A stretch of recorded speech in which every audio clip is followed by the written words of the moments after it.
Madame, Monsieur, bonjour et bienvenue dans cette émission spéciale parmi une série de programmes que Médien TV consacre à la célébration du 21e anniversaire de l'accession de Sa Majesté le roi Mohammed VI au trône.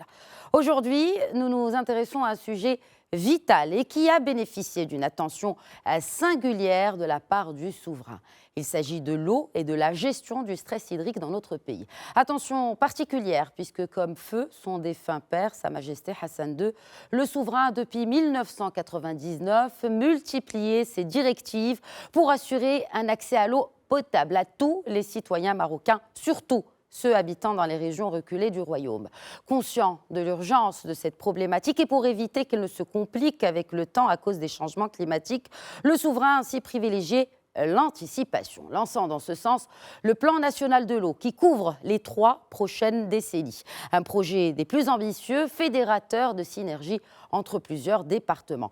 Sur le moyen terme et afin de s'atteler aux priorités, en janvier dernier, le programme d'approvisionnement en eau potable et d'irrigation a vu le jour sous la supervision royale. Je vous laisse d'ailleurs avec ce papier explicatif de ce programme en compagnie de Zine Messeri. Nous reviendrons pour accueillir nos 2 invités.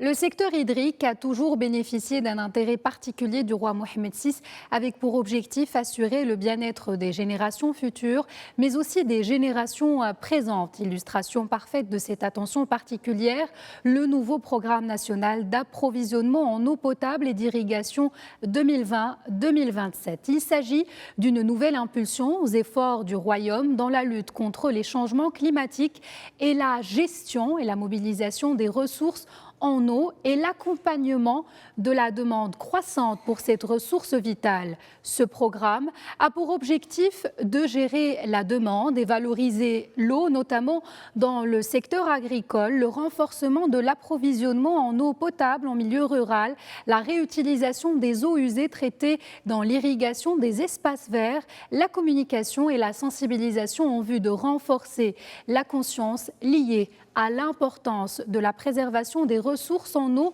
et la rationalisation de son utilisation.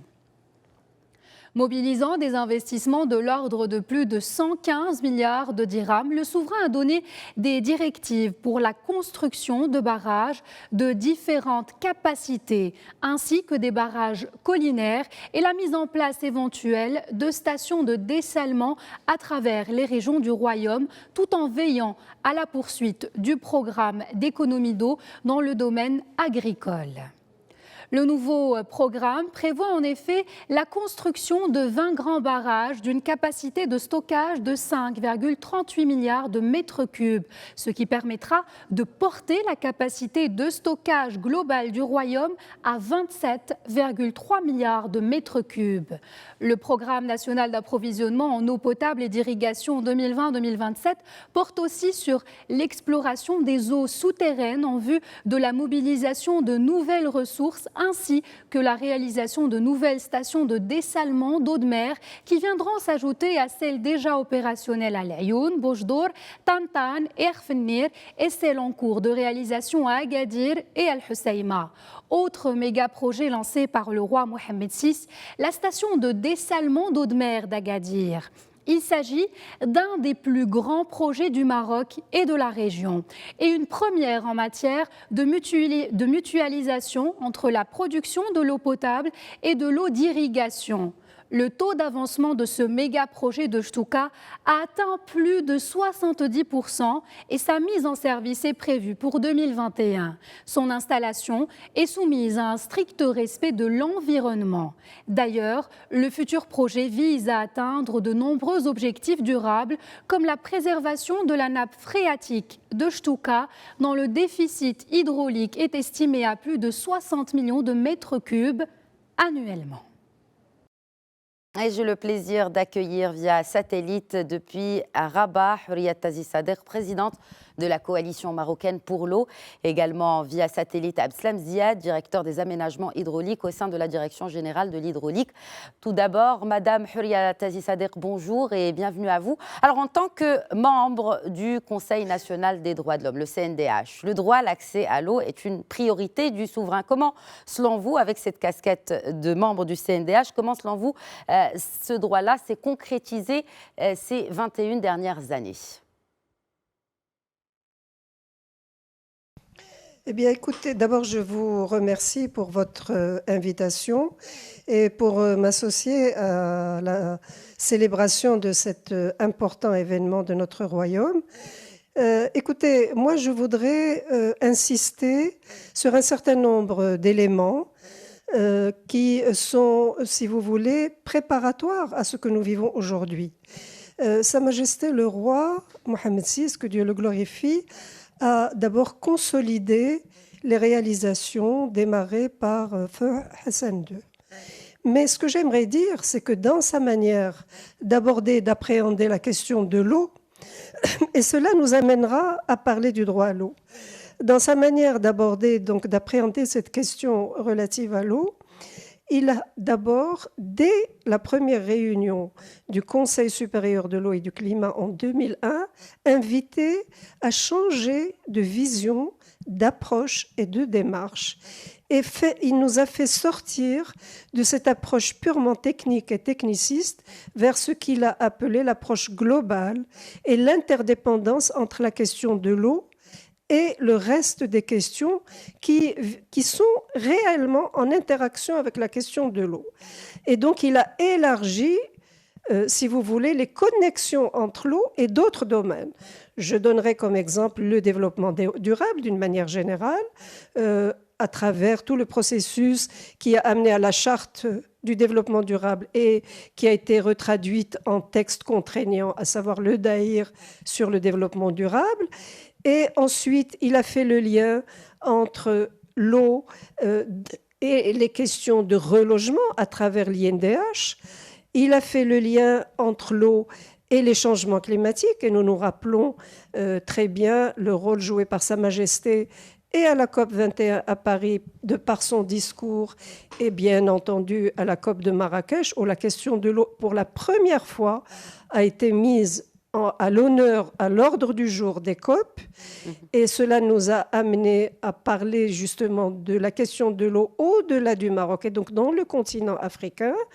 Et ensuite, il a fait le lien entre l'eau et tout ce qui est social. Dans tous ces discours, si vous faites un retour en arrière dans plusieurs de ces discours, la question sociale est présente. Or, l'eau est une question éminemment sociale. Ensuite, il a fait le lien entre l'eau et la sécurité, considérant que l'eau est la ressource, ou alors parmi les ressources la plus importante, lors de son discours du trône de 2018 déjà. Donc, si vous voulez, ce n'est pas un rappel exhaustif, je donne quelques indications.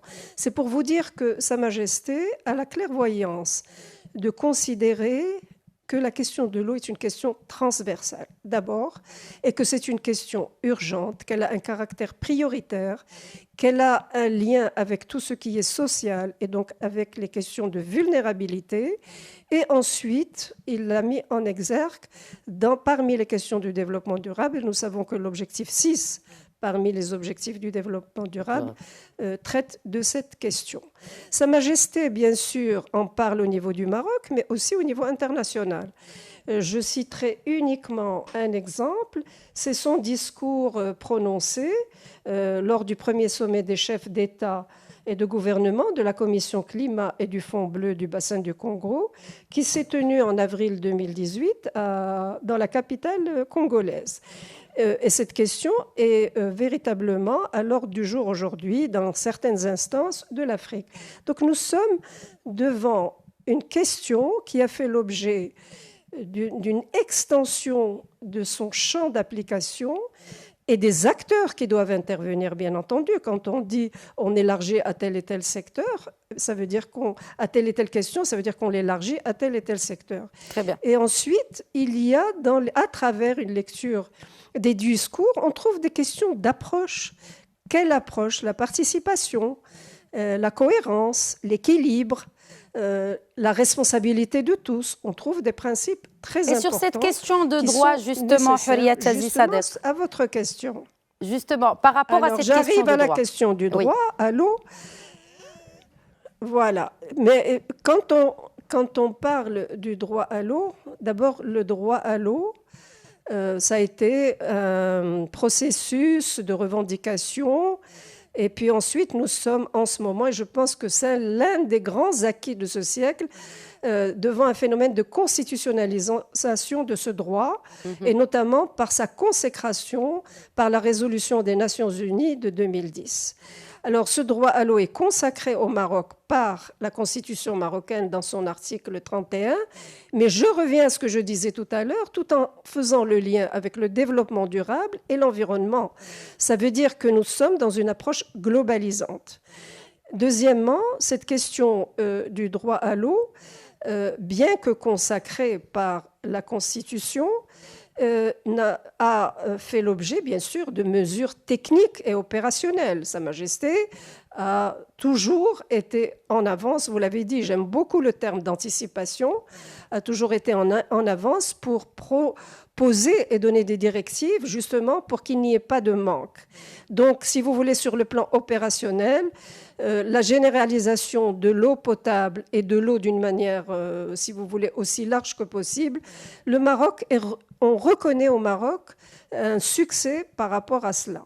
Maintenant, parler du droit à l'eau, ça suppose aussi des textes d'application et des mesures qui permettent de dégager quel est si vous voulez, où commence et où finit ce droit, parce qu'il s'agit aussi de le mettre en lien avec les disponibilités en eau, mais aussi avec la justiciabilité.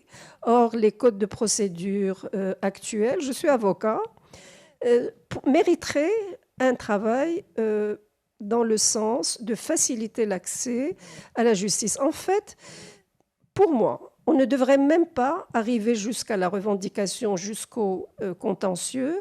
Ce que je préconise, c'est qu'on mette en place des mesures d'accompagnement et notamment des médiations pour anticiper là aussi les problèmes et les revendications par rapport à l'accès. Très bien. Alors, revenons à présent, si vous le permettez, comme ça. C'est une très belle réalisation. Très bien. Alors, je m'adresse à présent à notre second invité, à Abdeslam Ziad, qui représente la direction de l'hydraulique. Que pouvez-vous nous dire sur les choix des réalisations sur les 2 dernières décennies et surtout comment ont-elles bénéficié aux populations cibles? Alors, effectivement, comme vous l'avez bien signalé, donc, le Maroc dispose actuellement d'un patrimoine d'infrastructures qui ont été réalisées en application des orientations et des directives royales, permettant à notre pays de disposer d'une infrastructure hydraulique qui assure la sécurité hydrique du pays, mais également accompagner son développement, notamment avec tout le développement que connaît le Maroc et l'augmentation de la demande en eau, aussi bien pour l'eau potable que pour l'irrigation. Donc, ces orientations portent essentiellement sur la consolidation des acquis qui ont été réalisés au cours des décennies, les 4 ou 5 dernières décennies, mais également apporter un renouvellement permanent pour accompagner le développement. Et la réalisation de ces directives nous a permis au cours de l'année dernière, à travers des réunions et des séances de travail qui ont été présidées par Sa Majesté et qui ont été couronnées en janvier 2020 par la signature de la Convention de la mise en œuvre d'un programme ambitieux, le programme national pour le renforcement de l'approvisionnement en eau potable et le développement de l'irrigation, qui porte essentiellement sur l'accélération des investissements dans le domaine de l'eau et pour que l'eau ne soit pas un facteur limitant au développement que connaît notre pays. Très bien. Alors, si on devait, avant de passer à ce programme prioritaire d'approvisionnement, si on pouvait résumer le plan national de l'eau, que peut-on en dire, prenant en compte les études prévisionnelles qui parlent de la disparition de 80% des ressources d'eau disponibles dans notre pays dans les 25 prochaines années, sachant que ce plan, n'est-ce pas, s'étalera jusqu'en 2050. 50. Alors, d'abord, le programme national 2027, qui s'étale sur la période allant de 2020 à 2027, qui a été déjà commencé à être mis en œuvre, c'est une étape prioritaire du plan national de l'eau. Alors, ce programme, dont le coût est évalué à 115 milliards de dirhams, il porte essentiellement sur le développement de l'offre, mais également le renforcement de l'approvisionnement, notamment dans le milieu rural, mais également développer l'offre pour accompagner l'irrigation, étant donné qu'on ne peut pas parler de sécurité hydrique sans parler de sécurité alimentaire. Et la sécurité alimentaire au Maroc passe impérativement par le développement de l'irrigation qui permet d'assurer une production agricole intéressante. Alors, ce programme porte essentiellement sur la consolidation des acquis, notamment la réalisation et le développement de l'offre, à travers la réalisation d'une vingtaine de grands barrages qui vont porter la capacité d'environ 18,7 milliards actuellement à 27 à la fin de ce programme.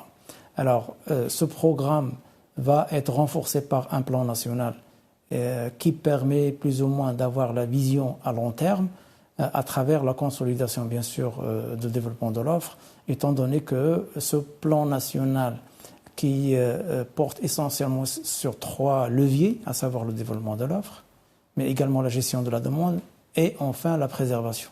Donc à travers, bien sûr, un programme ambitieux, notamment la réalisation d'une 50aine de barrages qui va augmenter la capacité de stockage à la fin à 32 milliards, ce qui va nous permettre et va permettre à notre pays d'avoir une capacité de stockage où on pourrait stocker pendant les années humides pour subvenir aux besoins en eau et l'accompagnement du développement de notre pays, même en période de sécheresse. Donc c'est un programme ambitieux qui coûte environ 380 milliards, mais c'est un programme qui rassure sur la sécurité hydrique au Maroc pour le moyen et long terme et encouragera l'ensemble des acteurs économiques à accélérer l'investissement dans tous les domaines socio-économiques de notre pays. Très bien, puisque vous parlez de moyen et long terme, justement, Houriat Aziz Sader, dans le moins long terme, avec le programme prioritaire 2020-2027, oui. Vous, en tant que représentant de la coalition marocaine pour l'eau, comment ce programme devrait répondre aux priorités en termes notamment d'adéquation entre l'approvisionnement en eau et l'assainissement, en sachant que seulement 22% des eaux usées sont traitées et seulement 22% sont réutilisées. Donc, outre cette capacité de stockage, il y a aussi la réutilisation des eaux usées. Qu'il faut rappeler, c'est que 60% de ce programme va être financé par le budget général de l'État. C'est important. À dire. Maintenant, vous parlez, madame, de la réutilisation des eaux usées. Aujourd'hui, le Maroc, sous les directives de Sa Majesté, s'oriente vers la diversification des moyens de disposer de ressources en eau. D'abord, il y a bien sûr ce programme de réutilisation des eaux usées. Il y a un plan national de l'assainissement. Parce que vous savez, une eau utilisée une fois et rejetée, c'est un gaspillage déguisé. Et en même temps, c'est une pollution, c'est une atteinte à la santé publique. Ensuite, il y a le dessalement de l'eau de mer. Je citerai tous les ouvrages qui ont été déjà réalisés dans les provinces du Sud et notamment le dernier grand projet de dessalement d'eau de mer de la ville d'Agadir. Donc, si vous voulez, la question de la diversification des moyens est quelque chose de très important. En plus de projets de construction de nouveaux barrages. Il y a tout un projet de construction de barrages grands, moyens et de barrages du niveau collinaire. Donc tout cela est très important pour justement faire accéder le maximum de population et surtout tenir compte de l'essor démographique que notre pays va connaître. D'ici 2030, on sera peut-être 50 millions de personnes. Donc si vous calculez ce qui est projeté en termes de ressources en eau et la démographie potentielle, je pense que l'évolution nous permettra de rester dans une sécurité hydrique. Maintenant, ce qu'il reste à faire. Ce qu'il reste à faire, et donc qui est dans notre capacité à nous, c'est que d'abord, il faut savoir que toutes nos villes ont accès à l'eau de manière générale, durable et continue, ce qui n'est pas le cas de plusieurs pays du même niveau que nous. Nous avons fait un grand effort en termes d'assainissement. Nous avons une expertise nationale au niveau du Maroc et donc nous avons la possibilité de régler ce qui reste à régler. Et nous avons donc fait beaucoup de progrès depuis l'indépendance. En termes législatifs, en termes institutionnels et de gouvernance, mais aussi donc en termes de moyens techniques et d'ouvrages.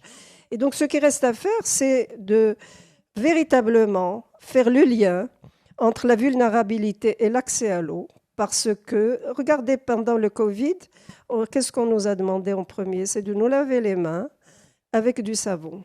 L'eau est toujours une question importante. Et donc, pour que tout le monde puisse se laver les mains, il faut que tout le monde ait de l'eau, mais de l'eau accessible.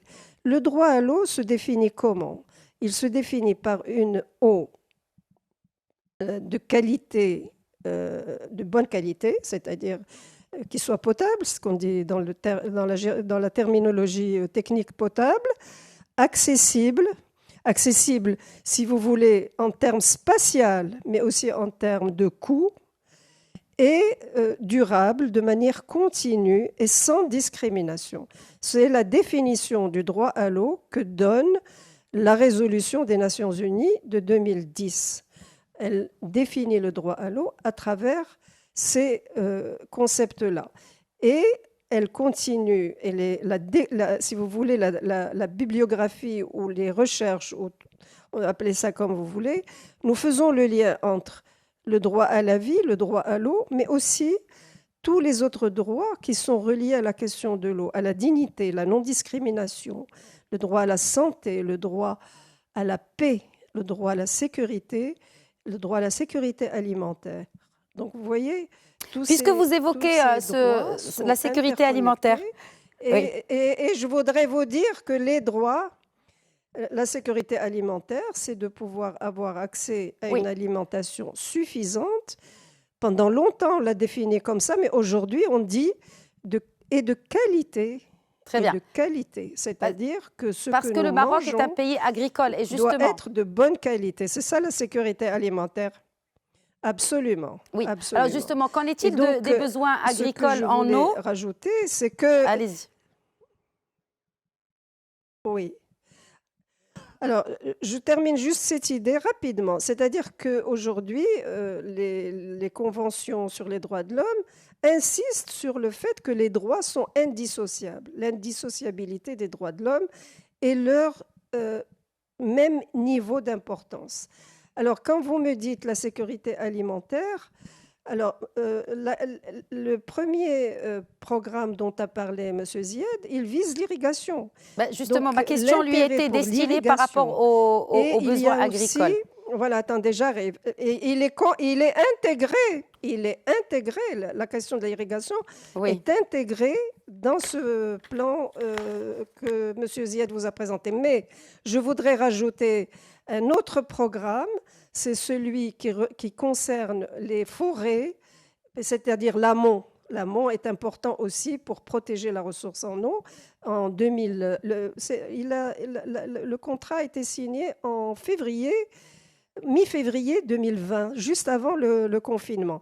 Donc, si vous voulez, aujourd'hui, nous avons plusieurs plans qui convergent, qu'il faudrait faire converger et qui, au bout du compte, vont tous avoir un impact sur la sécurité hydrique et la qualité de l'eau. Très bien, parfait. Alors justement, ma question, elle est destinée à Abdeslam Zied. À présent, vous avez parlé de cette synergie entre différents plans.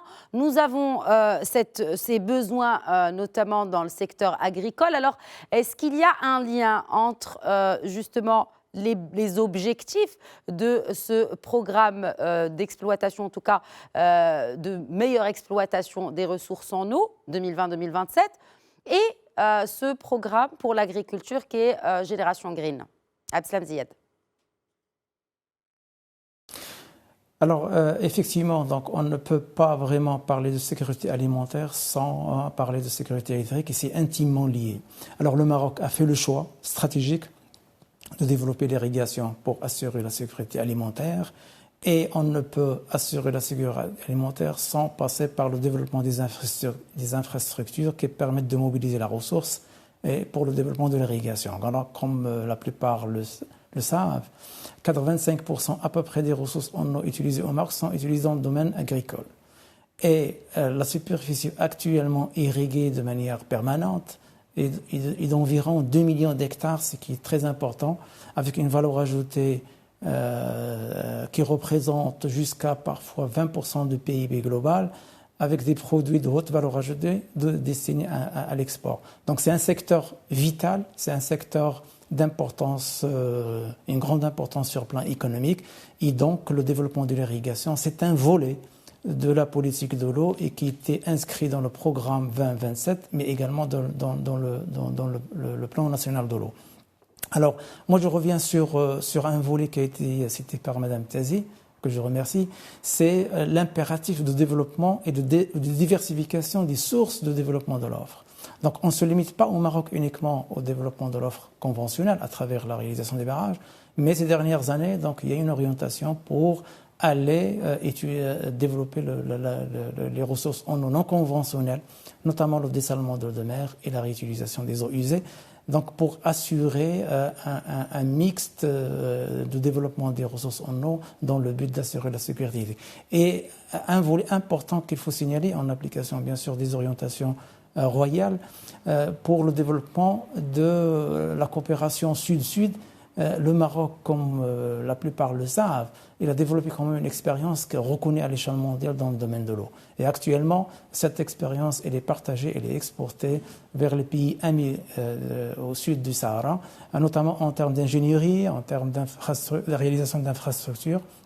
Le Maroc, actuellement, il a atteint son autonomie en matière d'études des ouvrages, d'entreprises qui réalisent ces ouvrages, mais également une gouvernance qui permettent plus ou moins d'assurer l'accompagnement d'un écosystème qui permettent d'assurer une politique de l'eau fiable. Et donc, ce niveau de développement, on est en train de le partager avec les pays pour le développement de la coopération sud-sud. Merci beaucoup, Abdeslam Ziad. Un dernier mot peut-être, Houria Tazi Sader, pour clôturer justement cette discussion. Oui, je voudrais compléter. Pour répondre à votre dernière question, vous savez que nous avons cet important chantier de dessalement de l'eau de mer de Agadir. Alors, cette unité va être scindée en deux. Une partie va être, si vous voulez, servir à l'eau potable et l'autre moitié va servir à l'irrigation. Donc, vous voyez qu'aujourd'hui, la question de l'irrigation est aussi prise en considération de manière plus volontaire et volontariste en mettant les moyens. C'est ça qui est important. Alors, ce que je voulais dire pour terminer, c'est que nous, en tant que COALMA, nous proposons ce que Sa Majesté répète dans ses discours, que le lien entre les questions sociales, les droits de l'homme et l'eau soit mis en cohérence. Mais pour cela, il faut que la participation soit une participation qui intègre l'ensemble des acteurs, c'est-à-dire, bien sûr, le public, les opérateurs, qu'ils soient publics et privés, bien sûr, avec une responsabilité sociétale de leur part, mais aussi l'académique, l'expertise où qu'elle soit, et la société civile. Et pour une nouvelle fois, j'en appelle au chef du gouvernement pour qu'il accepte d'intégrer dans cette commission interministérielle pour qu'on puisse avoir l'ensemble et la totalité de l'information, les autres parties prenantes, dans certaines de leurs réunions, peut-être pas toutes, mais qu'on puisse les écouter, mais ensemble et en même temps. C'est ça la COALMA. La COALMA regroupe l'ensemble des parties prenantes et je vous assure que de travailler en collectif avec la diversité des points de vue est un atout majeure et une valeur ajoutée. Et ça permet en même temps de mettre en valeur dans le collectif l'expertise nationale que nous souhaitons exporter dans nos relations et dans notre coopération, qu'elle soit nord-sud ou sud-sud. Nous avons une expérience de la sécheresse et les pays de l'Europe vont en avoir besoin. Nous avons d'autres expériences que nous pouvons partager avec nos amis en Afrique. Et je pense que tout cela mérite d'être pris en considération dans une ambiance de cohérence et d'écoute mutuelle. Merci beaucoup, Houriat Aziz Sadegh, président de la Coalition marocaine pour l'eau, et également Abdeslam Ziad, directeur des aménagements hydrauliques au sein de la même direction. Merci. Si vous permettez un petit complément par rapport à ce commentaire de Mme Tazi. Mais vraiment en 2 mots, parce que le temps de l'émission est écoulé. N'a pas réussi uniquement dans la mise en place des infrastructures, mais également la mise en place d'un système de gouvernance, aussi bien au niveau national qu'au niveau territorial, avec une approche de concertation en associant la société civile. Et Mme Tazi, en tant que présidente, participe avec nous dans l'élaboration de la stratégie. Merci beaucoup. Merci à tous les deux d'avoir répondu aux questions de Médien TV, d'avoir participé à cette émission spéciale. Merci à tous de nous avoir suivis. Voilà, c'était l'émission spéciale 21e anniversaire de la fête du trône que nous avons consacré à cette question de l'eau et de la gestion au stress hydrique. Je vous souhaite à toutes et à tous une bonne fête et une très bonne suite des programmes sur notre antenne.